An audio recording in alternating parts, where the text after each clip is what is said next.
3 दिन तक लगातार पाबनि। हाँ, अहाँ सब बिल्कुल सही सुनि रहल छी। जे अठवारे मंगल करै छी हुनका 3 दिन तक लगातार पाबनि हैत, कियाकि एहि बेर मधुश्रावणी रवि के पड़ैया 27 जुलाई और 28 के सोम पड़ैया, सोमवारी भऽ गेल, और मंगल के मंगलवारी भऽ गेल। और जे मंगलवारी नहीं करै छी हुनको 2 दिन तक सबटा सोम में भऽ जाइए, लेकिन जे मंगल करै छी हुनका 3 दिन तक लगातार पाबनि से भऽ रहल अछि। तऽ हम सोचलहुँ अहाँ सबके सूचना दऽ दी।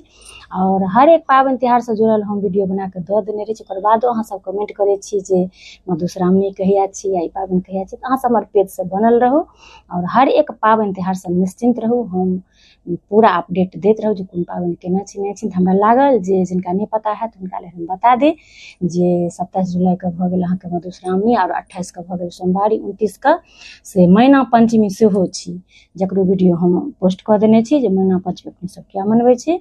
बहुत रास कमेंट आयल छलै जे एहि बेर कहिया टेमी पड़ैया, तऽ 27 जुलाई के मधुश्रावणी टेमी पड़त। तऽ सब गोटे से अपन अपन ध्यान राखब, ख्याल राखब। लगातार 3 दिन तक जे पाबनि मनायब से कोनो बात नहीं, अपना सबके भाग्य सौभाग्य के लेल किछु करे लेल अपना सब तैयार भऽ जाइ छी, जे कोनो बात नहीं। जखन जितिया हरवासल कऽ लै छी तऽ ई कोनो एहन बड़का बात नहीं भेलै, कियाकि एहिमे तऽ पानि और अन्न खायके छै। आब जे अनोना खाइ छी, जे फलाहारी करै छी से अपना हिसाब से करब। सब गोटा के बहुत बहुत शुभकामना, बहुत बहुत बधाई।